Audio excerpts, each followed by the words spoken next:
The broadcast is now starting. All attendees are in listen-only mode. Good afternoon. This is Jeff Cronin at the Center for Science and the Public Interest. Welcome to Hungry for Change. This is the third in a series of webinars connecting Food Day activists with movement leaders from around the country. And today we're going to devote the hour to the topic of hunger and food security in America. A couple pieces of housekeeping before we get started. We have several hundred people on the webinar today, and we'll try to devote as much time as we can to questions.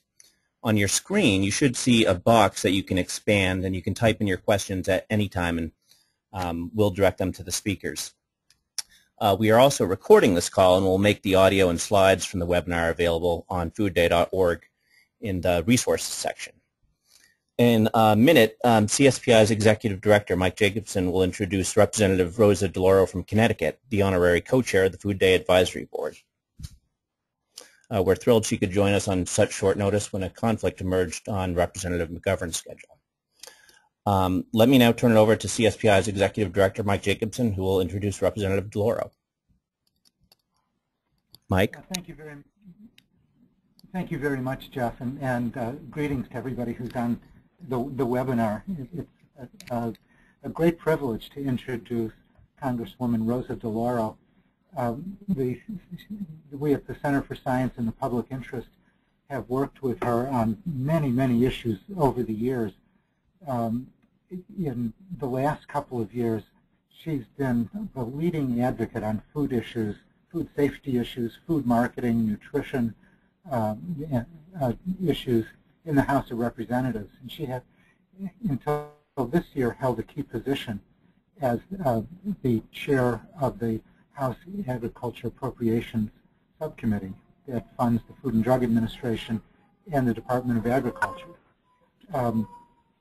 She worked very hard to get a food safety bill passed last year. There was a landmark bill to strengthen the Food and Drug Administration. She's worked hard to stop the marketing of junk foods to kids.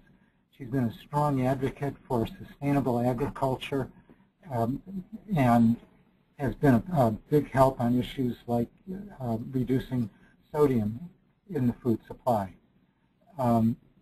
So without any further ado, thank you very much, Congresswoman DeLauro, for joining this webinar on such short notice. And let me turn it over to you. Thank you so much, Mike, and I want to applaud you for the great work that all of you do. It's really an honor to partner together on these efforts. And I also want to say a thanks to my colleague and friend and a friend of this community, and that's Jim McGovern. Jim is now managing the debt ceiling bill on the floor, so he can't be on the call. And to Andy Fisher, Community Food Security Coalition, thank you to you. And most of all, to the activists and advocates on the call. We are so grateful for your hard work, your commitment to ending hunger and preventing obesity in America. I'm excited about Food Day this October 24th. It's an important national event. You know, like Earth Day before it, it will bring people together, thousands of events around the country to raise awareness of hunger, a push for healthy, affordable food. So I'm looking forward to it, and I can't tell you how honored I am to have been named an honorary co-chair of the Food Day effort, along with my colleague in the Senate, Tom Harkin. I think you know on this phone call that these issues go really to the heart of my basic beliefs. I'm very proud of the fact that when I had the opportunity to chair the House Agricultural Appropriations Subcommittee, we were able to expand critical investments in the fight against hunger. You know, funding for WIC, for SNAP, for other anti-hunger initiatives, as well as the Hunger Free Kids Act, which we passed in the last Congress. These funding boosts were desperately needed in the wake of this economy. Now, last year saw a food hardship rate of 18%. And with unemployment at 9%, millions of families are struggling with hunger. The programs are more important than ever. SNAP helps to feed more than 44 million Americans a day, 21 million of them kids. If you want to put it another way, 1 out of every 7 Americans, 1 out of every 5 kids is getting help from food stamps at this moment. WIC helps nearly 9 million low-income women and children under 5. Close to half of the babies born in America get access to the healthy food, the nutrition information, and the health care that they need in order to succeed. Those are just the flagships of our federal anti-hunger response. You know the many other programs that do unbelievable work. Commodity Supplemental Food Program, providing nutritious food to low-income seniors. Emergency Food Assistance Program works with the states to supplement food banks, emergency shelters, pantries, soup kitchens. You know, earlier this week in New Haven, and I'm born and raised in New Haven, Connecticut, we launched a food truck. The truck was a contribution from United Way, but in partner with the New Haven school system, we now have a summer food service program which is going to give free meals to low-income and underserved kids. They're going to serve 1,000 meals a day. And just last week in our Connecticut press, they were highlighting the growing need for food banks across our state, and some of our most affluent communities, people are now experiencing hunger, and they're moving to food banks, all of whom are all say the same thing. It's the economy. They never thought they would have to avail themselves of a food pantry or food stamps. And they have to now in order to feed themselves. And one of the most incredible things is that sometimes people will feel ashamed that they are doing this. So we have so made this like making people second-class citizens because they need help at a very important time of their lives. But I have to tell you, and I think you know, that all of what we have tried to do in these areas is on the chopping block. Under the guise of deficit reduction, we are looking at a majority here that is rolling back the federal hunger initiative. Ag appropriations, the bill that passed last month, leaves WIC with a $650 million shortfall. Center for Budget and Policy Priorities has said that that means as many as 350,000 eligible women and children will be cut from the rolls. Secretary Vilsack warned our subcommittee that the number could be as high as 750,000. So the move that the majority is making has nothing to do with deficit reduction. Over the first 60 days of a child's life alone, every $1 invested in WIC saves between $1.77 and $3.13 in health care costs. WIC is not the only program in danger. We're looking at CSFP, Commodity Supplemental Food Program. The funding is cut by 21% below last year. An estimated 150,000 seniors will once again have to go hungry. Emergency Food Assistance Program. The demand, as I pointed out, is shot up about 46% over the past 5 years. The cuts, $38 million, nearly a quarter below last year's funding level. So realize what is being proposed here. The majority's budget basically ensures that hundreds of thousands of our citizens, people who are in need, will go hungry. And yet, while placing this tremendous burden on our most vulnerable citizens, the majority's budget still finds money to give subsidies to oil companies and tax breaks to the wealthy. In fact, the cost of the Bush tax breaks for millionaires for 1 week, is more than the cost of the proposed cut to WIC for the entire year. You know, they also have some grand plans for the SNAP program, which I know you know about. The budget slashes SNAP funding by $127 billion, almost 20% over the next 10 years. This could mean that up to 10 million men, women, and children would be cut from the rolls and put in the position of going hungry. They plan to convert SNAP into yet another underfunded block grant, which would mean an even larger cut for families. And it could be even worse. The Republican Study Committee has recommended cutting the SNAP program in half over the next 10 years. And according to the Center on Budget and Policy Priorities, food stamp aid lifted over 4.5 million Americans over the poverty line in 2009. That includes more than 2 million children and 200,000 seniors. These are the people who are struggling with this great recession. And then you get the CBO, nonpartisan, estimating that SNAP added nearly $5 billion to the national economy in 2009 alone. And you get economists from all over the political spectrum, the philosophical spectrum, that they consider increased SNAP benefits one of the most effective recovery provisions passed in that year. So cutting SNAP, cutting all of these programs to pay for tax breaks for the wealthiest people, hedge fund managers, is really not the right choice. It's not the right thing to do for America. It's a failure of our responsibility to represent the mainstream common sense priorities of the American people. So look, this is my hope, that all of us in the anti-hunger community will come together, push back against these cuts. It's going to take a loud and unified voice to ensure that we take the right path as a nation and continue our commitment to fighting hunger and preventing obesity. Look, several nights ago, the President of the United States said, call your member of Congress. This is about the default. They overwhelmed the switchboard.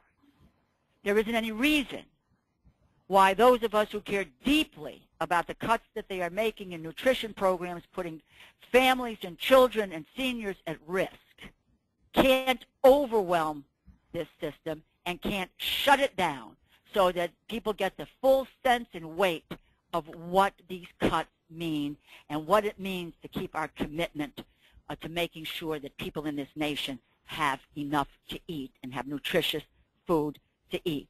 I hope that you can convey to members that the difference anti-hunger funding makes to the struggling, hardworking families that you see every day. Trust me, some don't get it. Some members just don't get it. As one of my colleagues across the aisle said, and I quote, the federal government is broke and does not need to be doing this, end quote. This is the mindset. I am telling you to shut down the system, stay engaged and involved on this, on Food Day and every other day. We thank you for everything that you are doing, and want to work with you on this effort. Thanks so much for letting me be a part of this effort. Thank you so much, Congresswoman DeLauro, for that impassioned, very timely talk. We appreciate your taking time out of your schedule to do this webinar, and even more so, we appreciate your efforts every single day of the year to fight for the average American. Thanks so much. Thank you very, very much. And I will be honest with you, it's a mad day here today, so I'm happy to have the opportunity to speak to all of you, but I am going to have to get off the phone and see where we're going to come out of all of this. Thank you. Thanks a lot. Okay, bye-bye. Bye-bye. Well, let me back up. This is Mike Jacobson again. That was Congresswoman Rosa DeLauro, Democrat from Connecticut, who's one of the champions for the American public on so many different issues and the honorary co-chair of Food Day. I think most of the people on the call know what Food Day is. Hopefully a lot of you are participating in organizing Food Day activities in your community. We have 6 major goals for Food Day, and beginning with reducing diet-related diseases by promoting healthy diets, low salt and all the rest. We're supporting sustainable agriculture and funding some of that by limiting subsidies to big agribusiness. As Congresswoman DeLauro said, expanding access to healthy food and alleviating hunger are top priorities. We got to protect the environment from the kind of problems that big agribusiness, the concentrated animal feeding operations cause, and also protect animals from the kind of miserable conditions that they're kept in on cattle feedlots and chicken houses and in caged layer hens and confined hogs. We got to stop the marketing of junk foods to kids. That's where lousy diets begin. And finally, supporting fair working conditions for workers on farms and in food processing plants. Those are kind of the general themes of Food Day, and people are going to be emphasizing different themes depending on their interests around the country. And the next slide shows the Food Day map of events. We see the next slide, where that map is starting to get crowded. There are lots of things going on. It's exciting to see events, especially in the South, where oftentimes it's harder to get things going. That's certainly harder than places like California or New York City. The Atlantic Food Initiative and Georgia Organics are developing an I Eat Real photo campaign to expand farmers markets. The Denver Botanic Gardens in Colorado is hosting a marquee event that's going to feature local producers and educational activities. Portland and Seattle are going to proclaim October 24th as Food Day in those cities. Little Rock is working with the Clinton Foundation on a day of service for building raised bed gardens for schools. In Lawrence, Kansas, the hospital is going to host a kids' nutrition fair. So there are all kinds of things going on. It's really exciting, frankly, to come to the office every day and learn about something new. So everybody on the call, hope you visit foodday.org, sign the petition, sign up for an event, and find out what else is going on in your community. Let me stop there and introduce the next speaker, who's John Weidman. John is the Deputy Executive Director of the Food Trust. The Food Trust is an extraordinarily vigorous organization in Philadelphia that works to ensure food security, affordable, nutritious food. And he's an advocate for policy changes at the local, state, and federal levels. He was down here in Washington last week for the First Lady's announcement about the effort to clean up food deserts around the country. And the First Lady mentioned the Food Trust's phenomenal work in getting a terrific program going in Pennsylvania. John is also on the board of directors of the Pennsylvania Hunger Action Center and the Pennsylvania Public Interest Research Group. So, John, take it from there. Thanks, Mike. And yeah, it's great to be on the webinar today. Thanks for those kind words as well about our organization, Mike. And we are huge fans of the Center for Science and the Public Interest here at the Food Trust, and we've felt lucky to be able to partner with you over the years on several initiatives. And we're thrilled to be partnering with you on Food Day, which has an important component of access to healthy food. And that happens to be our mission. So that's the work we've been doing for the past 20 years. And I thought I'd spend my time giving folks an update on the National Healthy Food Financing Initiative, which, as you said, First Lady Michelle Obama had a large event last week, which was very exciting. That program was launched this year by the administration with about $30 million. The goal is to provide funding to incentivize grocers and other fresh food retailers to come into the so-called food deserts or underserved areas across the country. The goal really is to, increase fruit and vegetable consumption, improve health, reduce diet-related disease, as well as create jobs and spark economic development in neighborhoods that really need it across the country. We're also very excited that the Obama administration has included another $330 million in the 2012 budget, and our fingers are crossed that that will make it through Congress. And I do want to thank Rosa DeLauro, Congresswoman DeLauro, for her strong support of healthy food financing initiative, as well as other members of Congress like Senator Gillibrand from New York and Representative Schwartz from Pennsylvania. The Healthy Food Financing Initiative is based on a model program that was launched in Pennsylvania called the Fresh Food Financing Initiative back in 2004. And at that time, we had been doing some work trying to figure out what was the problem in these food desert areas and why was there so few grocers in many inner city neighborhoods of Philadelphia. We also did some mapping back then that showed that the areas that had the highest rates of diet-related disease like diabetes, heart disease, were in these same areas that didn't have access to healthy food. And out of that work, we really sat down with the grocers to kind of figure out what were the barriers.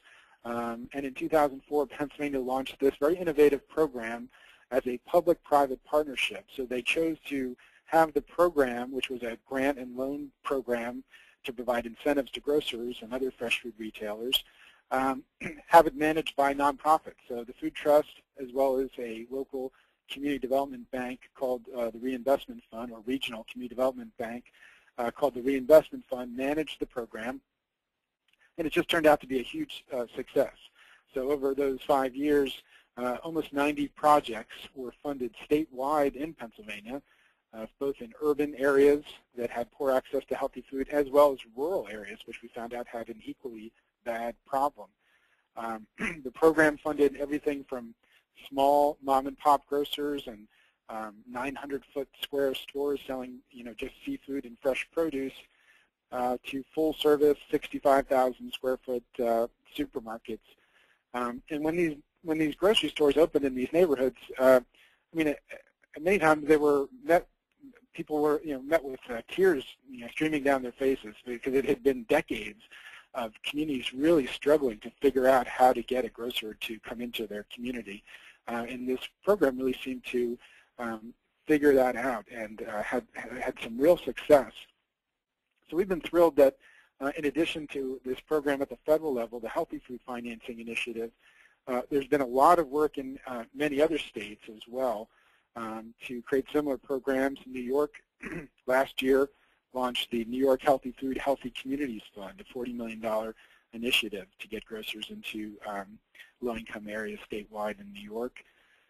The City of New Orleans just recently launched their Fresh Food Retailer Initiative to get the City of New Orleans had a problem with grocery store access before Katrina. After Katrina, they lost half of their supermarkets.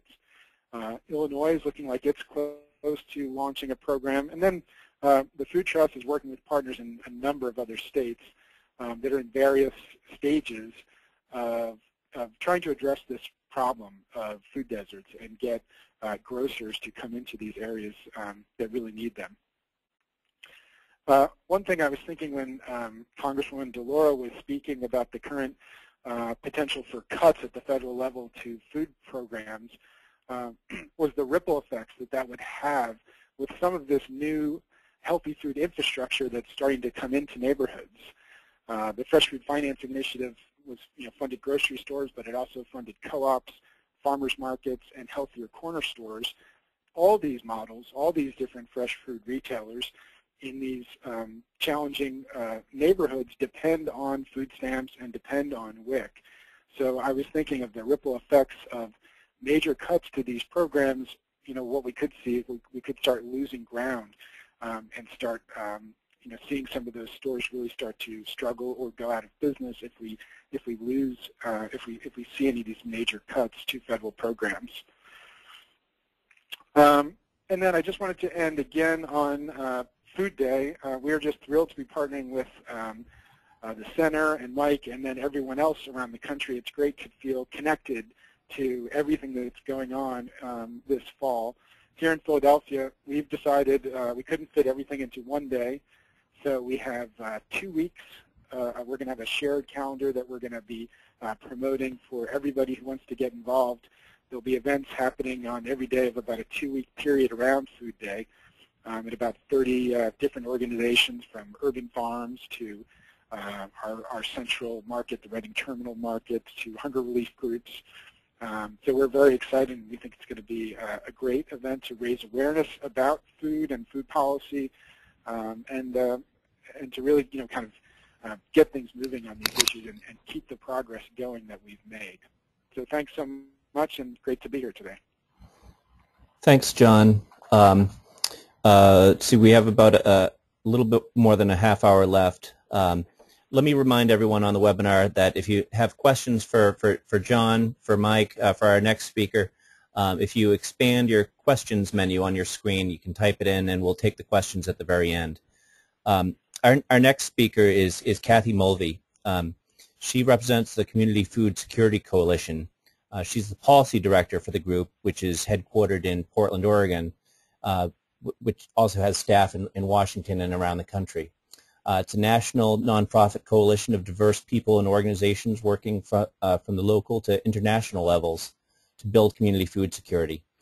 Before coming to CFSC, Kathy served for 2 decades at Corporate Accountability International, including as 11 years as executive director of that group. Kathy, let's turn it over to you, please. Great.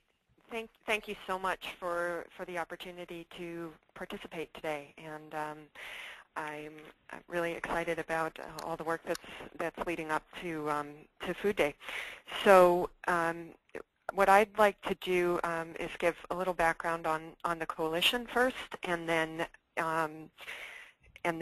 go forward with some background on food security and how it relates to the Farm Bill and Food Day. So our coalition is more than 500 member organizations, and it really ranges from sustainable agriculture to public health, to anti-hunger, to community gardening and community economic development. And since 1995, we've worked on a range of issues, including farm to institution, community food projects, which I'll talk a little more about, food policy councils, and healthy corner stores, which John talked about. And here in DC, we focus on federal policy issues. And so in terms of this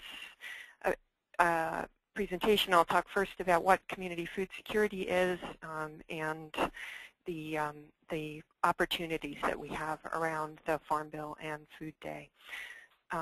So thinking about the concept of community food security is really at the junction of economy, society, and the environment. And the underlying principles include meeting the food needs of low-income communities, addressing a broad range of problems that affect the food system, helping to build up a community's food resources so that people can meet their own needs.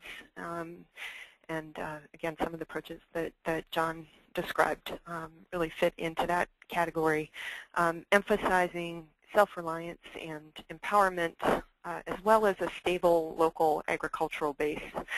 And finally, really taking a systems-oriented approach with interdisciplinary projects that incorporate really collaborations across different agencies and organizations. So one of the major areas of focus for anyone who's concerned with food and farm issues is the reauthorization of the Farm Bill slated for 2012. And the Farm Bill is now one of the most, if not the most, significant forces that affect food farming and land use in the United States. To a large extent, it determines what sort of foods we Americans eat and how they taste and how much they cost, which crops are grown under what conditions, and ultimately whether we're properly nourished or not. And it's reauthorized roughly every 5 years. So, for people who embrace the principles of community food security, unfortunately, the Farm Bill as currently configured is generally not supportive of community food systems. The programs that support commodities generally aren't supportive of local agriculture, and despite some really important gains in the past couple of decades, funding for local food systems is limited. And with the majority of Farm Bill spending in the SNAP food stamp program, SNAP is designed to address hunger and food insecurity, and Congresswoman DeLauro really illustrated how vitally important it's been during this economic downturn. And at the same time, SNAP could do more to support local agriculture and community food systems.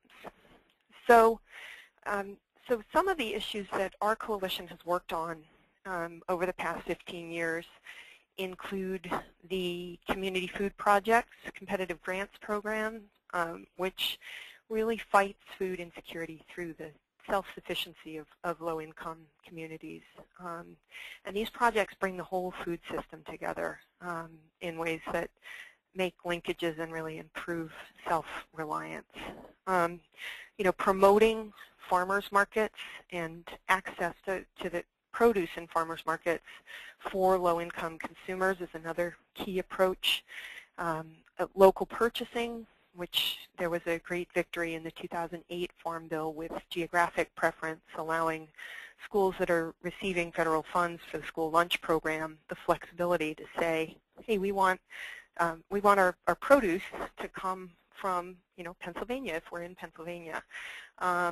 Healthy food access and enterprises that really distribute and market healthy and locally produced foods in underserved urban, rural, and tribal communities, as well as really addressing food deserts. And then within the nutrition assistance programs, looking at improvements to nutrition education, for example, to promote healthy foods through community organizing and other population-based approaches. So we've been gearing up for the 2012 Farm Bill over the past several months, holding listening sessions in person across the country in collaboration with local hosts, and also online and virtually for folks who weren't in those communities. And we had more than 700 people participate in this conversation.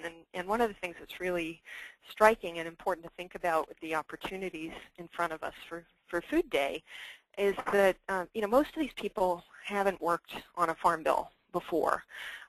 So there's a recognition of the importance of this major piece of federal legislation and a new level of interest and excitement about engaging in it.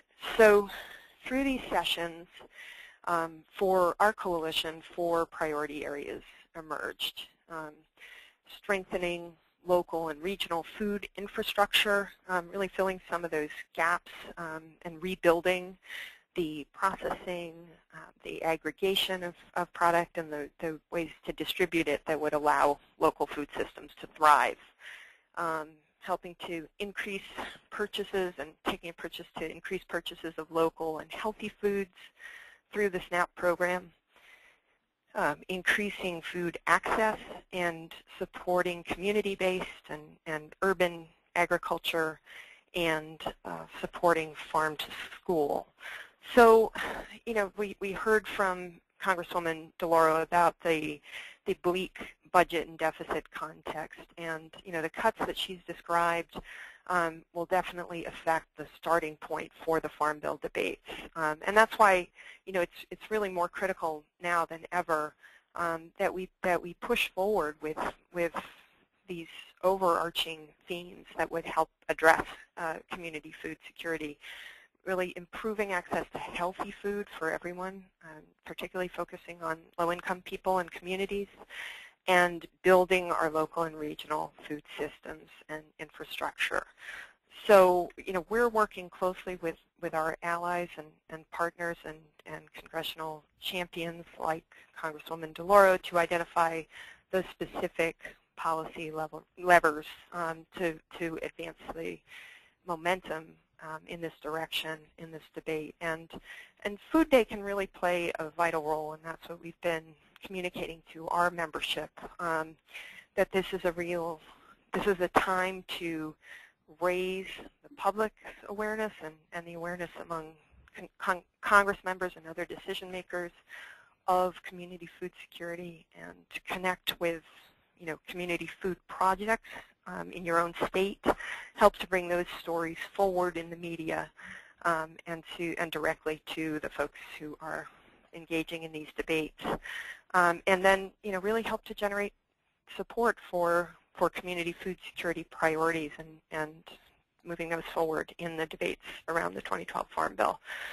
So I wanted to close with a few resources.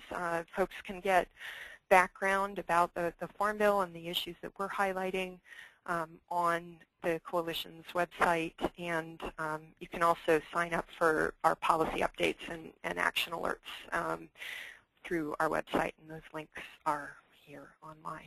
So I thank everyone for the opportunity. Thanks to CSPI for organizing Food Day and for the chance to connect with activists, and I look forward to any questions.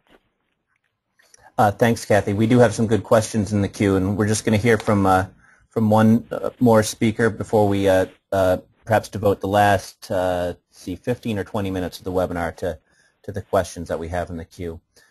Let me turn it over to Jen Tuttle right now. Jen is one of the national campaign managers for Food Day, and just got back from an organizing trip to Mississippi. Jen, do you want to take it away, please? I'll move pretty quickly through my materials because I want to leave time for questions from all of the really wonderful speakers we've had. I want to start by saying I was just in the Delta region of Mississippi, and it really was very meaningful to me to come back and be able to do this call, because I was standing in really the middle of some of the most fertile land in all of the United States, and the birthplace of American music, and where some of the most unique American culinary traditions were born. And you're just in the middle of a lot of poverty and people who should have access to some of the best foods in the country, and they don't. And so seeing that really drove home the importance of what we're doing here today, and made me respect the work of the Community Food Security Coalition and the Food Trust and others that much more. So thank you for everything that you do. I just want to talk about one specific example of the way a Food Day event is addressing food security and also tying into what the local community needs in terms of long-term solutions, because that's really important to us. That Food Day is not just a day. It is the beginning of a movement. It is a continuation of a movement that exists in a lot of places, and it is really there to strengthen your own efforts. And so what they're doing in Little Rock, Arkansas is, I think, very unique. They've made a commitment as a community to eliminating food deserts through raised bed gardens. And what they're doing is, on the Saturday before Food Day, is having a citywide day of service at the grounds of the Presidential Library. President Clinton's library is in Little Rock. And they're going to build raised bed gardens as a community and deliver them to schools that are within the food deserts, and also to people who live within the food deserts, whether or not they have children in the schools. And then to highlight, what they're trying to do in creating a local food system, they're going to have kind of a Pride of Arkansas food festival where different vendors will be on the grounds of the library, and they might even be able to move the farmers market from its usual spot to that location for the day. And then they're going to take it to the next level by really, I think, engaging the public schools and using people from the culinary school to go in and do tastings and make a healthier meal over lunch on Monday the 24th, and also to do cooking lessons after class, because as everybody on this call knows, and I don't really have to stress it, access is also only part of the solution. People need to feel comfortable with different foods and know how to cook it and have that knowledge. So they're really trying to address it through a long-term self-sufficient model with giving people the tools to empower them. And I just think that's really impressive and a great example of something you can do in your own community that builds your organization and really addresses head-on one of our Food Day priorities. And with that, I'm just going to turn it over to questions from you all. Thank you. Thanks, Jen. Thanks a lot. This first question, I think, might be for you, Mike. This is from Jim Brett. The goals of Food Day align so well with what Slow Food is all about. Have the Food Day organizers approached Slow Food USA in this effort for collaboration and support? Well, Josh Virdal, the executive director of Slow Food USA, is on the Food Day Advisory Committee, and we're hearing from a lot of slow food people around the country. They're very much involved, and it's not just a sit there with your arugula. They're really involved in community efforts on access and other issues. And Slow Food USA has publicized Food Day to their members, so hopefully we'll get lots and lots of slow fooders involved. Thanks, Mike. Our next question is from Jessica Baltmanis. How would you recommend changing the franchised restaurant business to become more sustainable on college and university campuses?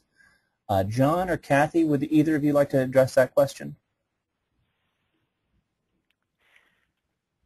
This is Kathy. I can jump in, and you know, connecting with local farmers and approach and farm to institution approaches are certainly one way to do that. And so, you know, looking at, for example, policies that might be advanced at the local or state level to facilitate those kinds of connections, looking at what kinds of sources of community economic development, what benefits to the community there might be to those kinds of partnerships. Is there jobs creation and jobs training that would allow access to community economic development funding, for example? Thank you. And I would just go ahead. add, there are some you know, fast food chains that are starting to kind of dip their toes into sourcing food that's organic or hormone-free meats. I think Chipotle, a Mexican chain, has been a leader on that. And then I was also thinking in terms of sustainability, food packaging. There's lots of stuff going on now to make food packaging more sustainable.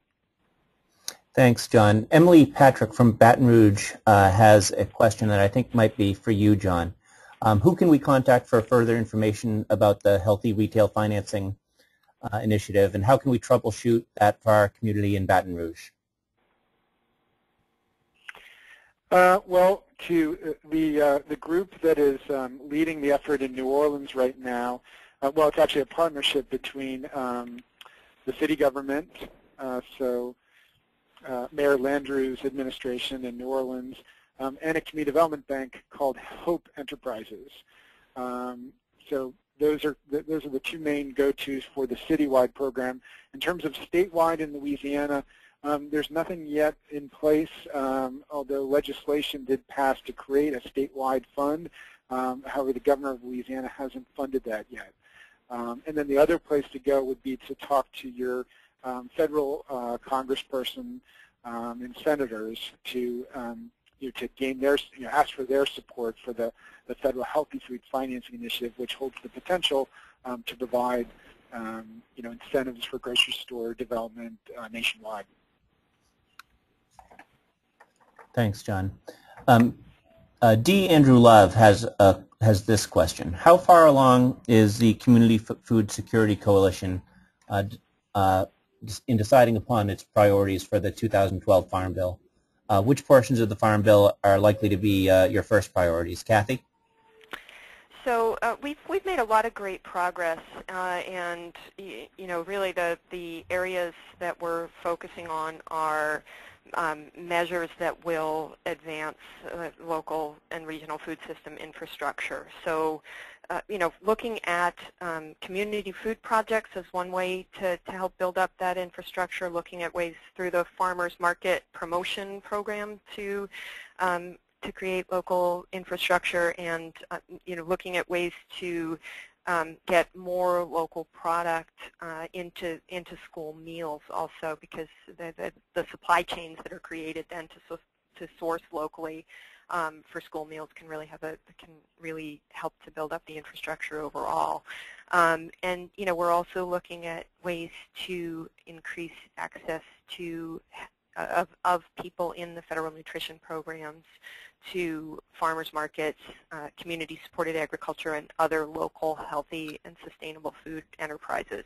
So, the coalition really focuses on building up these projects at the intersection of the local economy, the local environment, and social change and empowerment approaches, while at the same time working with other partner organizations that are advancing other areas that are priorities for our members. Thanks, Kathy. The Heritage Foundation put out a report in the past few days, What is Poverty?, asserting that concerns about food security and severe poverty are overblown. This is a question from Nicholas Silverman.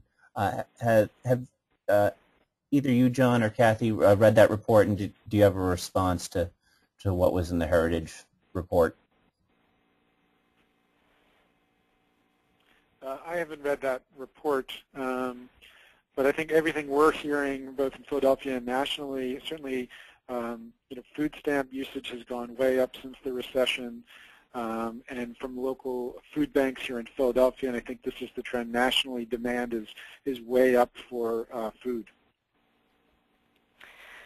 Right. I also haven't read the report, but we're still in a situation of great economic hardship for many communities and families, and it's a time when the pressure and the debates in DC are out of touch with the real needs on the ground, and in particular the pressure to slash funding for federal programs at a time when they're actually serving their purpose, which is to help people through a rough period. Absolutely. Laura Sapienza-Grabsky has this question about SNAP. SNAP could be modified to eliminate soda, candy, and junk foods.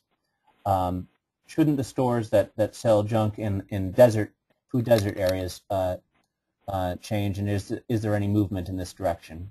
Mike, is that something you might want to address? Well, certainly one of the controversial issues.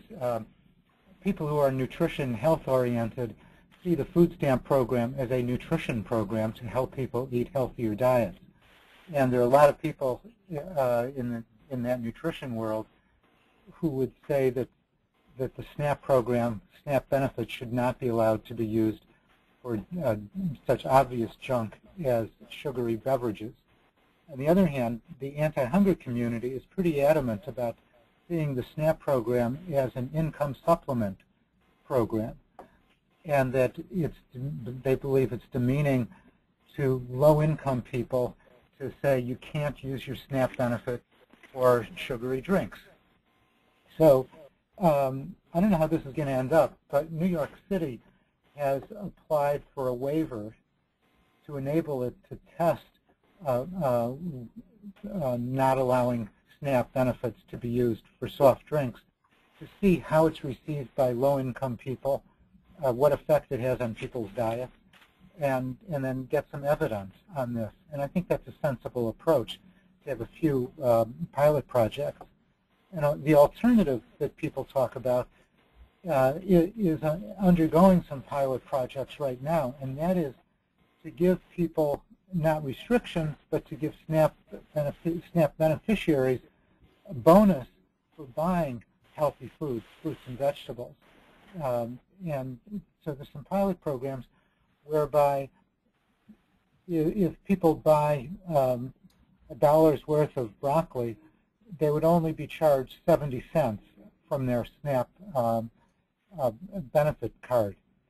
And if they buy anything else, they're charged the full $1. So we'll see what that does to people's interest in buying more fruits and vegetables. Does that actually improve people's diets? So I think it makes sense to have some programs out there. And CSPI actually did a national opinion poll where we went to 1,000 people and said, what do you think of this? Either that people who get SNAP benefits would be given a choice of keeping the program exactly the way it is, buy whatever you want with the SNAP dollars, or accept a limitation that you can't buy soft drinks with SNAP dollars, but you would get a bonus for buying more fruits and vegetables. So you lose soda pop, but you get more essentially free fruits and vegetables. And there was strong support for that, and there was support, a majority of the food stamp recipients who took part in that survey supported that kind of a trade-off. So we'll have to see if that can play a role in the debate. Thanks. Kathy or John, would you like to address that question? Yeah, I would agree with Mike. I think yeah, that giving some choice to people I think makes a lot of sense. I think what New York is also trying to do is not just take things away but add things. They have a very successful program called Health Bucks, which gives bonuses to food stamp customers who buy at farmers markets. They get extra dollars. We just launched a program where we copied them on that in Philly called Philly Food Bucks. So I think there's ways out there. I think people are trying to eat healthier, and they just need more support. So I think that putting energies towards incentives and bonuses is the way to go. Yeah, and just to add that one of the areas where leveling the playing field would be really helpful to low-income consumers and to SNAP participants is helping. It's making it more possible for more of them to use their SNAP cards at farmers markets and other local produce vendors. So that is that needs to go hand in hand with the incentive approach to increasing people's access to fruits and veggies. Very good. Nell Abercrombie has more of a comment than a question, but I'll relay it.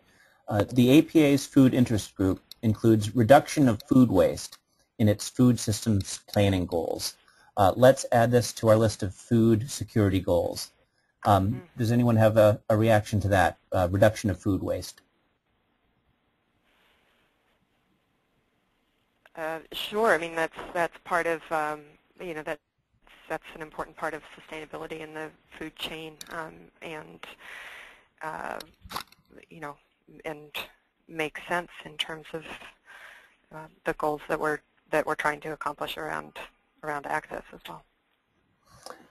Thanks, Kathy. And APA is the American Planning Association. And it looks like we have one more question for Kathy. Does the CFSC address subsidy issues, the cycle we've gotten into of subsidizing corn, which leads to overuse of corn in food products? How can we even begin to unravel that system? That question is from Stacy Miller-Bruzak. Yeah, that's a good question, and that's something we've heard really strongly from our membership. And we're looking at a number of ways to support allied groups that are addressing the subsidy issue. So, looking at, for example, measures to promote to level the playing field, promote fair markets, and increased competition in agriculture. And the National Family Farm Coalition, Food and Water Watch, other groups have been playing a key role on that through a number of farm bills. And so I guess the issue that we're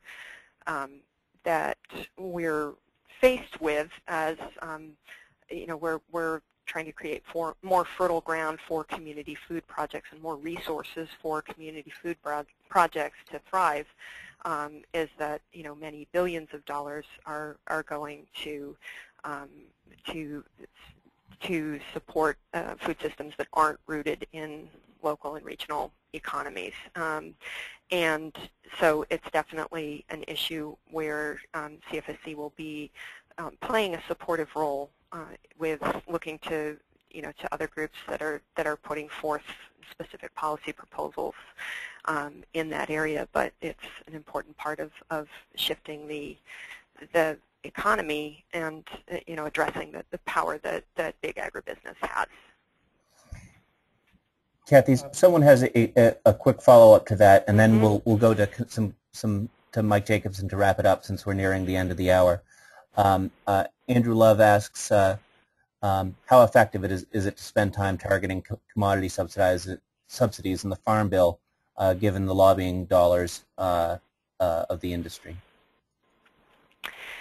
Well, it's this is a time where there may be some potential for movement on this issue. There's been a lot of pressure, for example, on direct payments and on crop insurance in relation to solving the deficit problems. And so, an important part of the campaign of education and advocacy around this Farm Bill is going to be to raise awareness of those lobbying dollars, of that lobbying power, and push for greater transparency, really, around some of these issues, so that investment in our food system, investment in rural communities and rural economies is critical, but we want to see more of that investment going to the kinds of approaches that really are creating good, just, sustainable, and